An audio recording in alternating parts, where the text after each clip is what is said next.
नमस्कार प्यारे विद्यार्थियों, मैं राहुल वैष्णव आप सभी का स्वागत करता हूं लक्ष्य क्लासेज की इस ऑनलाइन डिजिटल मंच के ऊपर।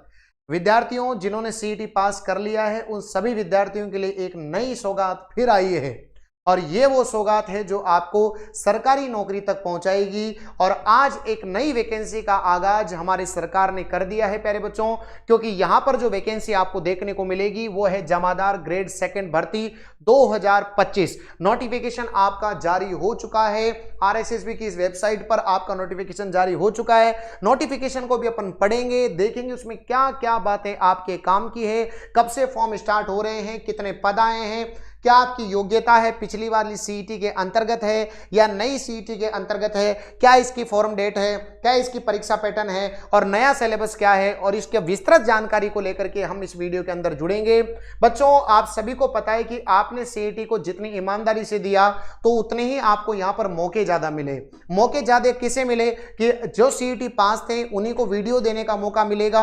आप सभी के सामने जो सीईटी पास थे उन्हीं को पटवारी देने का मौका मिला, जो सीईटी पास थे उन्हीं को राजस्थान पुलिस देने का मौका मिला, और जितनी भी सीईटी के अंतर्गत होने वाली भर्तियां थी उनके अंदर आप सभी को मौका मिला। बाकी जिनके अंदर सीईटी नहीं था, जैसे कि 4th ग्रेड की वैकेंसी, वहां पर फॉर्म की संख्या 24 लाख थी, लेकिन जिसमें सीईटी थी वहां पर फॉर्म की संख्या 5 लाख 6 लाख ही थी। तो आपके पास एक गोल्डन अपॉर्चुनिटी है और आपको कुछ अलग नहीं पढ़ना है, वही पढ़ते रहना है, वही तैयारी करनी है और सिलेक्शन आपका सुनिश्चित होता रहेगा। तो विस्तृत नोटिफिकेशन यहां पर जारी हो चुका है। हाँ बिल्कुल, पदों की संख्या एक बच्चा बोल रहा है 72 है, लेकिन हमको तो एक पद चाहिए होता है और अगर आप मेहनत करेंगे ना तो एक पद आपका हो जाएगा। बच्चों ये बात आप याद रखिएगा, कंपटीशन उतना का उतना ही रहता है। 24 लाख 4th ग्रेड में थे 24 लाख बच्चे, लेकिन पोस्ट 50,000 थी ना बच्चों, तो वहां पर कंपटीशन वही क्राइटेरिया रहता है। यहां पर बच्चों बेहतरी पोस्ट है मानता हूं, लेकिन आपको कुछ अलग से एफर्ट थोड़ी ना लगाने हैं, उसी एफर्ट में काम चल जाएगा। सभी विद्यार्थी एक बार सेशन को शेयर कर दीजिएगा, सारी बातें लेकर के आऊंगा, सारी बातें बताऊंगा एक एक अच्छे से। अगर आप मान करके चलिएगा, अगर इस वैकेंसी को आपने अपने तन मन से लगा दिया इस वैकेंसी की तैयारी में, तो एक सीट आपकी सुनिश्चित हो सकती है बच्चों, क्योंकि पोस्ट कम है ना तो बच्चे फॉर्म कम भरेंगे, ये बात क्लियर मान लेना आप सभी बच्चे। तो इसीलिए अब सारी जानकारी में आपको पूरा नोटिफिकेशन अपन पढ़ेंगे। एक बार तैयार हो तो आप थम्स अप कर दीजिएगा, शेयर कर दीजिएगा। जो विद्यार्थी सरकारी भर्ती की तैयारी कर रहा है उन सभी विद्यार्थियों तक ये सेशन पहुंचना चाहिए, क्योंकि पहली आपके सामने सारी बातें 1 बाय 1 करके पूरा नोटिफिकेशन पढ़ेंगे और बहुत मजेदार तरीके से हम आपके सामने सारी चीजों को क्लियर करते चलेंगे। आइएगा करते हैं, हमारा नोटिफिकेशन आपको दिख रहा होगा प्यारे बच्चे, देखिएगा। पदों की संख्या सामने दिखाई दे रही है आपको, और यहां पर पदों की संख्या आप सभी के सामने है कि जमादार ग्रेड सेकंड की आपके सामने भर्ती है। 64 यहां पर गैर अनुसूचित क्षेत्र में है, 8 आपके अनुसूचित क्षेत्र में है। टोटल मिलाकर के 72 पदों पर 72 पदों पर आपके सामने वैकेंसी रहने वाली है। बिल्कुल जमादार ग्रेड सेकंड में क्या करना पड़ता है ये मैं आपको एक अलग से एक सेशन लेकर के आऊंगा, वहां पर आपको मैं बताऊंगा कि जमादार का काम क्या होता है। बच्चों इसके लिए आपको ध्यान रखना है कि आपको सीईटी पास होना अनिवार्य है, और नई वाली सीईटी नहीं, पुरानी वाली सीईटी अर्थात 2024 वाली सीईटी आप पास हैं तो आप इस भर्ती के लिए योग्य हैं। मतलब जैसे वो एलडीसी वाला सिस्टम हो गया, एलडीसी में भी 2024 वाली सीईटी ही एलिजिबल मानी गई है। तो आपको नई जो अगली बार जो सीईटी देंगे, है ना, अगली बार जो आप सीईटी देंगे वो यहां पर मान्य नहीं है। जो सीईटी आप पास हो चुके हैं, जो क्वालिफाई हो चुके हैं, वही आपके जमादार ग्रेड सेकंड के लिए एलिजिबल हैं। पहली बात, टोटल पदों की संख्या है 72। ठीक है, मैं सारी काम की बातें पढ़ूंगा, ज्यादा टाइम खराब आपका नहीं करूंगा। आवेदन की प्रक्रिया आप सभी जानते हैं, क्योंकि अपन तो सीधा सीधा कहां जाएंगे बताओ, किसके पास जाएंगे, तो जो फॉर्म भरने वाला है उसके पास जाएंगे। तो अभी तक हमारे पास यहां पर अपने काम की नहीं है, ये वेबसाइट है यहां पर, ये आपको बताई हुई है, हम सीधा वहां पर चलेंगे जहां पर हमारे काम के पॉइंट हैं। जैसा कि आप सभी को पता है कि फॉर्म भरने का जो शुल्क है वो यहां पर दिया हुआ है कि 400 रुपए, और आपके सामने अगर मैं सामान्य वर्ग की जनरल वालों की बात करूं तो 600 रुपए आपकी फॉर्म फीस है। मेरे हिसाब से थोड़ी फॉर्म फीस ज्यादा है, इतना एक नॉर्मल विद्यार्थी बेचारा अफोर्ड नहीं कर पाता, लेकिन आपको कोई बात नहीं है, 600 रुपए जो है आपके सामने रहेगा। और एसटी एससी वालों के लिए 400 रुपए फॉर्म फीस रहेगी प्यारे बच्चों, दिव्यांग जनों के लिए भी आपका 400 रुपए फॉर्म फीस रहेगी। इसके अलावा ओटीआर करवाते हैं तो ओटीआर का प्रोसेस आप सभी को पता है ही सही, ओटीआर में 1500 रुपए का आपका चालान कटता है, ये आपको पता रहना चाहिए। उसके बाद अगर अपन आगे बढ़े तो यहाँ पर आपके सामने पूरी वैकेंसियां दी हुई है कि कितने कितने वैकेंसियां यहाँ पे आपके सामने रहेगी। सारी बातें अपन काम की डिस्कस करेंगे, है ना। अभी ज्यादा विशेष सूचना ये अपने काम की नहीं है ना, जो काम की होगी वो अपन सारी यहाँ पर डिस्कस करते हुए चलेंगे। देखिएगा यहाँ पर आपके सामने बताया हुआ भी है, क्या बताया हुआ है कि यहाँ पर जो है आपका पति के नाम व आय के आधार पर प्रमाण पत्र आपका मान्य नहीं होगा यहाँ पर। उसके बाद अगर अपन आगे बढ़ते चलें नोटिफिकेशन की ओर, तो सीधा सीधा पर नोटिफिकेशन में जो हमारे काम के पॉइंट हैं वहां पर चलते हैं, जिससे कि आपको दिक्कत नहीं आए बच्चों। आप एक बार सेशन को शेयर कर दीजिएगा, जिससे कि ज्यादा से ज्यादा विद्यार्थी अपने सेशन के साथ जुड़ सके और जुड़ करके इस पूरे शानदार से सेशन का आनंद उठा सके और बेहतरीन तरीके से विद्यार्थियों को सामने यहां पर क्लियर कर सके। तो सभी विद्यार्थी सेशन को शेयर करते रहिएगा, क्योंकि सबसे बड़ा रुपया बच्चों आप सभी को पता है। दूसरी चीज आती है, पहली चीज कि जिनका सीईटी पास हो गया वो एलिजिबल है, पदों की संख्या आ गई है। तीसरी है कि गुरुजी पीसो कतरो मलसी, पीसो कतरो मलसी है ना भाई। तो पीसो देखो यहां पर आपके सामने मैट्रिक्स लेवल 5 जो है यहां पर आपके सामने रहेगा, मतलब लेवल 5 की जॉब आपके यहां पर रहने वाली है, मतलब एक अच्छा खासा पेमेंट आपको यहां पर मिलने वाला है प्यारे बच्चे। इतना बढ़िया शानदार है। पात्रता आप सभी को मैंने बता दी है कि क्या रखना है आप सभी के सामने, senior secondary from a recognised board of its equivalent examination and computer qualification as specified in the Rajasthan. तो राजस्थान के अंदर आप सभी के सामने कंप्यूटर क्वालिफिकेशन होना चाहिए और साथ ही साथ आपके सामने 12वीं कक्षा आप पास हैं, बस इतना ही ध्यान रखना है। बाकी आप सभी को और कोई बड़ी बात नहीं है कि आपके सामने डिप्लोमा वगैरह है, ये और लगा के बस आप 12वीं पास चाहिए और सीईटी पास चाहिए, बड़ी बात यह है। देवनागरी लिपि के अंदर आपको टक टक टक टक टक टाइपिंग भी यहां पर आनी चाहिए, क्योंकि थोड़ा काम आजकल इसी का हो गया है। तो देवनागरी लिपि के अंदर हिंदी में कार्य करने का ज्ञान और राजस्थान की संस्कृति का आपको यहां पर ज्ञान होना चाहिए। उसके बाद देखिए प्रोसेस की बात करें तो क्या क्या होगा, देखिएगा सभी विद्यार्थी, मुख्य परीक्षा में उपस्थित होने से पहले जहां लिखित परीक्षा और साक्षात्कार के 2 चरणों के माध्यम से चयन किया जाता है ना। साक्षात्कार में उपस्थित होने से पहले जहां लिखित परीक्षा और साक्षात्कार के माध्यम से चयन किया जाता है, लिखित परीक्षा या साक्षात्कार में उपस्थित होने से पहले जहां केवल लिखित परीक्षा या केवल साक्षात्कार के माध्यम से चयन किया जाना, जैसा भी मामला हो। देखो इसका मतलब क्या कहना चाह रहा हूं, ध्यान से समझना इस पॉइंट को, यह पॉइंट आपके लिए बहुत खास होने वाला, ध्यान समझना। पहली चीज क्या है आपके सामने मैंने बताया क्वालिफिकेशन, दूसरी चीज है कि आपको देवनागरी लिपि के अंदर हिंदी में लिखना आना चाहिए। अब देखो जो व्यक्ति पाठ्यक्रम के अंतिम वर्ष की परीक्षा में उपस्थित हुआ है, ठीक है, या सम्मिलित हो रहा है, जो इन नियमों में उल्लिखित पद के लिए शैक्षिक योग्यता की आवश्यकता है या सीधी भर्ती के लिए उक्त पद के लिए आवेदन करने के लिए पात्र होगा, लेकिन उपयुक्त चयन एजेंसी को अपेक्षित शैक्षिक योग्यता प्राप्त करने का प्रमाण प्रस्तुत करना होगा। इनमें से आपको प्रमाण प्रस्तुत करना होगा, मतलब अपेयरिंग वाले भी यहां पर फॉर्म भर सकते हैं, यह आपको ध्यान रखना है, ठीक है। वैसे तो अपेयरिंग वाले तो लागू होंगे नहीं, क्योंकि आपको वैसे तो सीईटी यहां पर पास होना अनिवार्य है। तो यहां पर जो है आपके सामने 12वीं कक्षा और साथ ही साथ सीईटी आपको पास होना यहां पर अनिवार्य रहेगा।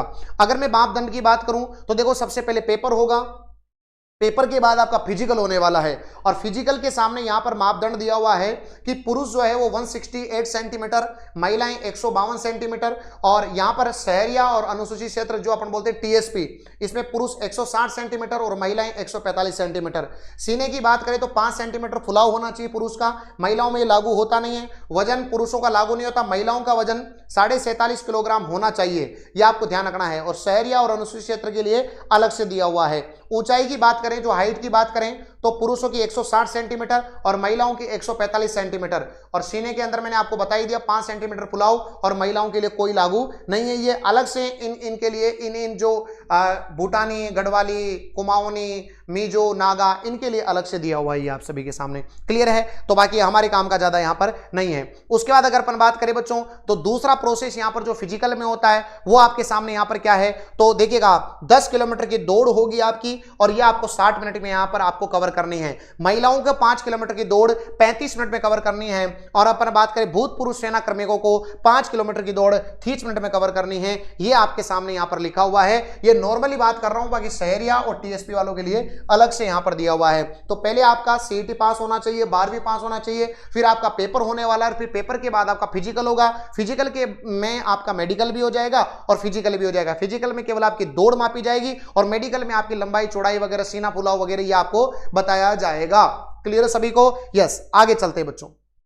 नेक्स्ट अगर अपन बात करें, हाँ, ऐसे अभ्यर्थी जो लिखित परीक्षा में आयत होते हैं लेकिन शारीरिक दक्षता में परीक्षण जो अर्क स्वरूप के होंगे के लिए उपस्थित होने की अपेक्षा की जाएगी। तो ध्यान दीजिएगा सभी विद्यार्थी। उसके बाद फिजिकल फिटनेस वगैरह अपने काम के पॉइंट नहीं है ना। उसके बाद ऑनलाइन आवेदन और स्वास्थ्य वगैरह सही होना चाहिए, राष्ट्रीयता होनी चाहिए, और आयु बहुत फैक्टर मैं आपको बता देता हूं कि देखो आयु के बारे में यहां पर क्या लिखा हुआ है कि विभागीय नियमों में उल्लेखित आवेदन की अंतिम तिथि के पश्चात आने व आगे जनवरी की प्रथम दिनांक से आयु की गणना की जाएगी। मतलब कि लगभग 1 जनवरी से आपकी आयु की गणना यहां पर की जाएगी। और याद रखिएगा सभी विद्यार्थी, यहां पर लिखा हुआ है कि वो व्यक्ति जो है मिनिमम 18 साल का है और वो 40 वर्ष का नहीं हुआ हो। मतलब 40 साल से पहले वाले बच्चे सारे यहां पर जो है सारे यहां पर फॉर्म भर सकते हैं। कोई RACIT यहां पर नहीं चाहिए, केवल आपको टाइपिंग आना चाहिए देवनागरी लिपि के अंदर। समझ में आ गई मेरी बात? तो 40 साल से कम के सारे बच्चे यहां पर भर सकते हैं। और बाकी तो देखो आयु सीमा में रिलैक्सेशन भी आपको मिलता है। जैसे आपको पता है ST SC वालों को 5 साल का मिलता है, OBC वालों को 3 साल का रिलैक्सेशन यहां पर आपके एज के अंदर दी गई है। बाकी देखो वर्ष विशेष में सीधी भर्ती के पदों के लिए भर्ती नहीं हुई हो, यदि कोई आवेदक उस भर्ती की आयु दृष्टि से पात्र था तो उसे आयु की दृष्टि से पात्र माना जाएगा, किंतु यह छूट 3 वर्ष से अधिक नहीं दी जाएगी। यह आप सभी को यहां पर आयु वर्ष के लिए यहां पर दिया हुआ है। देखो 5 साल का छूट है। बाकी यहां पर थोड़ा सा अगर बात करें तो OBC वालों को यहां पर राजस्थान के मूल निवासी तो 5 साल की छूट, बहुत बढ़िया बात है ये, 5 साल की छूट यहां पर दी जाएगी। सामान्य वर्ग की महिलाओं को 5 वर्ष की यहां पर छूट दी जाएगी। और अगर अपन बात करना चाहें अनुसूचित और अन्य पिछड़ा वर्ग जो ये वाले बच्चे हैं राजस्थान के मूल निवासी हैं तो यहां पर महिला है तो आपको जो है 10 वर्ष की यहां पर छूट दी जाएगी। यह आपके सामने यहां पर दिया हुआ है। तो आयु के अंदर भी बहुत अच्छी खासी छूट यहां पर दी जा रही है बच्चों। और इसके बाद अपन आगे और नोटिफिकेशन पर डिस्कस करें तो डिस्कस कैसे करेंगे तो ध्यान दीजिएगा सभी विद्यार्थी। OTR यहां पर हो जाएगा, विवाह पंजीयन यहां पर है, पेंशन वाले हैं तो ये अपने काम के नहीं है। अब परीक्षा का आयोजन कैसे होगा, ध्यान से समझना मेरी बात को। देखिए क्या है, बोर्ड द्वारा जमादार ग्रेड सेकंड के उक्त पदों पर भर्ती परीक्षा दिनांक 27/12/2025 को 27/12/2025 को ऑफलाइन आधारित परीक्षा आयोजित करवाई जानी प्रस्तावित है। ठीक है, 27/12 को, 27/12 मतलब आप सभी समझते हैं दिसंबर के अंदर है और यहां पर एग्जाम करवाई जाना संभावित है। परीक्षा की दिनांक और स्थान में परिवर्तन, मतलब आपका 27 दिसंबर को आपका पेपर है और अभी जो है आपका 16 अक्टूबर हो रही है प्यारे बच्चों। 27 दिसंबर को आपका पेपर होने वाला है प्यारे प्यारे बच्चे। क्लियर सभी को? यस। बोर्ड द्वारा 1 से अधिक चरणों में कराई जा सकती है तो नॉर्मलाइजेशन की प्रक्रिया यहां पर अपनाई जाएगी। SSO ID पर आपको जो है आपको यहां पर एडमिट कार्ड मिल जाएगा। ठीक है, अयोग्यता अपने काम की नहीं है। आवेदन कैसे करें पहले से ही पता है आप सभी को, है ना। और इसके बाद और काम की बातें क्या है तो लगभग मेरे हिसाब से लगभग अब जो अपना आवेदन कब से प्रारंभ हो रहे हैं तो ये आपको मैं बता देना चाहता हूं। देखिएगा सभी विद्यार्थी, आपको फोटो जो है वो लाइव फोटो जो है वो आपके यहां पर रहेगा, ज्यादा पुराना फोटो यहां पर नहीं मत लगाना आप सभी विद्यार्थी। और लाइव फोटो के लिए 5 सेकंड के टाइमर के पश्चात अभ्यर्थी अपनी पलक 2-3 बार झपकाएं। यदि आपकी फोटो बंद आंखों के साथ कैप्चर हुई है तो फोटो पुनः कैप्चर करें 4-5 बार जब जब जब जब जब जब ऐसे करना है। ठीक है, ये तो सब आपको वो फॉर्म वाला बता देगा, कोई बड़ी बात नहीं है, इतना कोई दिक्कत नहीं है यहाँ पर। ठीक है, और इसके बाद आपके फॉर्म वगैरह ये फाइल साइज वगैरह ये अपने काम के नहीं है क्योंकि तो ऑलरेडी आपने फॉर्म इतने सारे भरवा रखे हैं तो कोई बड़ी बात नहीं है। अब देखो ये सबसे काम की बात क्या है तो वो यहाँ पर आपके सामने काम की बात आएगी और वो आपके सामने है यहाँ पर OTR। परीक्षा का आयोजन में कोई संशोधन नहीं किया जाएगा। विधवा श्रेणियां ऑनलाइन आवेदन की प्रक्रिया SSO पोर्टल पर होगी और यहां पर अपन देखेंगे तो यहां पर वेरी वेरी इंपॉर्टेंट है। और कब से फॉर्म स्टार्ट होंगे तो ये यहां पर आपके सामने लिखा हुआ है कि कल से आपके फॉर्म प्रारंभ हो जाएंगे। 17 तारीख से आपके फॉर्म प्रारंभ हो जाएंगे प्यारे बच्चे। 17 तारीख से 17 अक्टूबर से आपके फॉर्म प्रारंभ हो जाएंगे। मतलब कि याद रखना बच्चों, कल कल कल आपके फॉर्म प्रारंभ हो जाएंगे। अगर आपने CET पास कर रखा है तो आपके लिए बहुत अच्छा मौका है बच्चों, कल से आपके फॉर्म प्रारंभ हो जाएंगे प्यारे बच्चों। क्लियर है सभी को? कल से फॉर्म स्टार्ट हो रहे हैं, 17 तारीख से आपके फॉर्म स्टार्ट होंगे और अगले महीने में आपके इसकी जो है अंतिम तिथि रहने वाली है। ठीक है, बाकी और कोई काम का ज्यादा नहीं है। अब परीक्षा जो होगी सबसे पहले आपको पेपर देना पड़ेगा। अब पेपर की स्कीम क्या है ध्यान से समझना बच्चों, पेपर की स्कीम क्या है। बिल्कुल पोस्ट कम है तो मेरे हिसाब से देखो बच्चों, जमादार ग्रेड सेकंड की जो पोस्ट है बच्चों वो मैं सरकार से निवेदन करता हूं कि थोड़ा पोस्ट पे ध्यान दें। केवल बच्चों को बेहतर पोस्ट आपने दी है क्या? इसीलिए आपने CET को पास करवाया था क्या आपने इसीलिए बच्चों को इतने भीड़ के अंदर बेचारे बच्चों ने 16 सब्जेक्ट तैयार किए, रात दिन मेहनत की, CET पास की और आपने केवल पोस्ट कितनी दी? 72। मेरे हिसाब से सरकार से मेरा निवेदन है और आप भी बताएं दूसरे विद्यार्थियों तक कि ये पोस्ट बहुत ही कम है। कम से कम यार एक अच्छी खासी पोस्ट तो निकालो ताकि बच्चे को अंदर से मोटिवेशन मिले, बच्चा थोड़ी मेहनत करने के लिए आगे बढ़े। आपने तो वहीं पर मनोबल गिरा दिया। 72 पोस्ट तो आप आजकल किसी भी एग्जाम के अंदर नहीं आती। तो मेरा सरकार से भी क्रमबद्ध निवेदन है कि आप जो है ना विद्यार्थियों को इतना भी तरीके से डिमोटिवेट नहीं करें। आप विद्यार्थियों के लिए कम से कम एक अच्छी खासी पोस्ट बनाएं, जिससे कि जो है ज़्यादा से ज़्यादा विद्यार्थी यहां पर इस पोस्ट के लिए एलिजिबल हो, क्योंकि आपका उद्देश्य केवल वैकेंसी निकालना ही नहीं होना चाहिए, एक वैकेंसी इतनी तो हो कि कम से कम विद्यार्थी तैयारी के लिए आगे बढ़े। ये मेरी दरखास्त है सरकार से, ठीक है। अब देखिएगा बच्चों, यहां पर परीक्षा की क्या स्कीम रहेगी, तो टोटल मिलाकर के सामान्य ज्ञान, सामान्य अध्ययन, भूगोल, इतिहास, कला संस्कृति, दैनिक विज्ञान, गणित, करंट अफेयर, है ना, इनके टोटल मिला के 100 प्रश्न आएंगे। 100 नंबर का पेपर होगा, 2 घंटे का आपको यहां पर टाइम मिलने वाला है। सभी प्रश्न ऑब्जेक्टिव टाइप के होंगे, 1/3 आपकी नेगेटिव मार्किंग रहेगी। अब अगर अपन यहां पर बात करें बच्चों, बिल्कुल अच्छे से लिखा हुआ है सिलेबस। राजस्थान का इतिहास, इतिहास में आपको सारे वही पढ़ने, प्रमुख सभ्यताएं पढ़नी है, राजवंश पढ़ने, 1857 की क्रांति पढ़नी है, और आपके सामने प्रजामंडल वगैरह सब पढ़ना है। राजस्थान की कला संस्कृति में सब कुछ रीति रिवाज वगैरह, मतलब वही कला संस्कृति जो आप पढ़ते हैं। भारतीय राजनीतिक व्यवस्था और विशेषकर राजस्थान के संदर्भ में आपको, जो राजस्थान के संदर्भ में भारतीय संविधान की प्रकृति पढ़नी है, मौलिक अधिकार पढ़ने हैं, नीति निर्देशक तत्व, मौलिक कर्तव्य, राज्यपाल, मुख्यमंत्री वगैरह सारा आपको यहां पर कंप्लीट पढ़ लेना है। राजस्थान का भूगोल में सब कुछ दे दिया इन्होंने, स्थान, विस्तार, प्रशासनिक, भौतिक संरचना, वन संसाधन, वन्य जीव, जलवायु, मृदा, खनिज संसाधन, पर्यटन, जनसंख्या, सब कुछ आ गई है बच्चों। राजस्थान की अर्थव्यवस्था कंप्लीट यहां पर दी हुई है।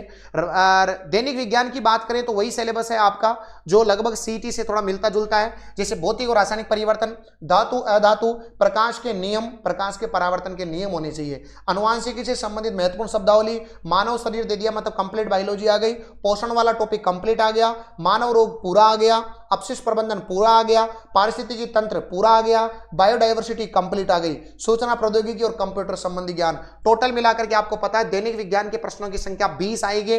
20 साइंस के प्रश्न आपके यहां पर आने वाले हैं। गणित के 15 प्रश्न आपके यहां पर आने वाले हैं। गणित के कितने प्रश्न बोलो? 15 प्रश्न आएंगे। राष्ट्रीय एवं राजनीतिक करंट अफेयर के भी 15 प्रश्न आएंगे। टोटल करंट अफेयर के 15 प्रश्न, मैथ के 15 प्रश्न, साइंस के 20 प्रश्न आएंगे। इसके अलावा ज्योग्राफी की बात करें बच्चों, तो ज्योग्राफी के और यहां पर टोटल मिला के एक साथ ही यहां पर क्राइटेरिया दे दिया गया है कि टोटल 50 प्रश्न आपके जीके के आएंगे बच्चों। 50 प्रश्न किसके आएंगे बताओ? जीके के आएंगे। इस प्रकार आपके सामने आपका सिलेबस रहेगा, और इस प्रकार आपको सिलेबस मैंने आपको कंप्लीट करवा दिया है, और ये बोर्ड की वेबसाइट है, और यहां पर ये सारे गोले वगैरह ये कंप्लीट मैंने नोटिफिकेशन पढ़ दिया है। अब गुरुजी ये तो हमको समझ में आ गया, हो सकता है पद भी बढ़ जाए बच्चों, कोई गारंटी नहीं कि पद नहीं बढ़ेंगे, पद भी बढ़ सकते हैं, लेकिन तैयारी तो करनी है ना भाई? तैयारी तो, हाँ, अब अपने को तैयारी तो करनी है। अब तैयारी करने के लिए आपको क्या करना पड़ेगा? आप सभी प्यारे प्यारे विद्यार्थियों को बहुत अच्छे से आपको अभी लक्ष्य क्लासेज उदयपुर एप्लीकेशन पर दिवाली के ऊपर 90% का डिस्काउंट सभी ऑनलाइन कोर्सेज पर मिल रहा है। आपको अलग से कल जो है वो जमादार ग्रेड सेकंड का कोर्स भी यहां पर मिलेगा, कल से देखने को मिलेगा। जमादार ग्रेड सेकंड का कोर्स आपको कल देखने को मिलेगा, उसमें भी आपको 90% तक का डिस्काउंट आपको मिल जाएगा प्यारे बच्चों। इतनी बड़ी टीम आपको पढ़ाएगी और बहुत बेहतरीन तरीके से पढ़ाएगी बच्चों। बाकी आप सभी विद्यार्थी जो सीईटी के अंतर्गत जितने भी एग्जाम आते हैं उनकी भी आप तैयारी कर सकते हैं। अभी दिवाली का ऑफर भी चल रहा है, नाम मात्र शुल्क के अंदर आपको सभी हमारे ऑनलाइन कोर्स अवेलेबल है, रिकॉर्डेड भी है, लाइव भी है, कोर्स के साथ नोट्स भी है, मॉडल पेपर भी है, टास्क बेस्ड सीरीज भी है, सब कुछ आपको अवेलेबल है। और अगर आपकी तैयारी पूरी हो चुकी है और आपको अपनी तैयारी का आकलन करना है, प्रीवियस ईयर पेपर का एनालिसिस करना है, तो आप सभी के लिए हमारी पीवाईक्यूज जो है उसकी प्री बुकिंग स्टार्ट हो चुकी है। कल्चर की जो पीवाईक्यू है वो आपको मिलना स्टार्ट हो गई है। ज्योग्राफी की आज से लॉन्चिंग स्टार्ट हो चुकी है, और आपको फिर आने वाले समय में हिंदी की मिलेगी, और हिंदी के बाद आप सभी के सामने उसका पॉलिटी की आपको मिलने वाली है, फिर हिस्ट्री की मिलने वाली है आप सभी को, फिर रीजनिंग की मिलने वाली है, और इस प्रकार फिर आपके सामने गणित, विज्ञान और साइकोलॉजी की, इन सभी के हमारे पास लिमिटेड स्टॉक है। प्री बुकिंग आज से ही स्टार्ट हो गई है। एप्लीकेशन पे जाइए, इनकी प्री बुकिंग कीजिए। 27 तारीख से हम इनको डिस्पैच करना प्रारंभ करेंगे, 27 अक्टूबर से। ये अभी केवल लक्ष्य क्लासेस उदयपुर एप्लीकेशन पर अवेलेबल है बच्चों। ये वो पीवाईक्यूज है जो आपके सिलेक्शन को सुनिश्चित करेंगे। बहुत ही मेहनत हमने इन पीवाईक्यूज के लिए करी है। तो आप सभी विद्यार्थी इसके अंदर 2015 से 2013-14 से लेकर के अब तक के जितने भी एग्जाम हुए हैं सभी के पीवाईक्यूज व्याख्या सहित हमने इसमें इंक्लूड किए हैं, टॉपिक वाइज बहुत ही बेहतरीन लेवल पर। इसको पढ़ करके आपको मजा आ जाएगा प्यारे बच्चों, ये बात की गारंटी मैं आपको देता हूं। तो ये मैंने सारी जानकारी आपको बताई है जमादार ग्रेड सेकंड भर्ती 2025 के बारे में। नोटिफिकेशन आपका जारी हो चुका है, तैयारी में लग जाइए, और सरकार देखते हैं पद बढ़ाती है तो बहुत बढ़िया बात है ना? बिल्कुल पद बढ़ने चाहिए बच्चों, क्योंकि पद बढ़ेंगे तो बच्चों को थोड़ा मोटिवेशन भी मिलता है। लेकिन आप सभी अपनी तैयारी में लगे रहिए। बहुत बहुत धन्यवाद। जय हिंद, जय भारत, नमस्कार, Radhe Radhe, Ram Ram. Thank you so much.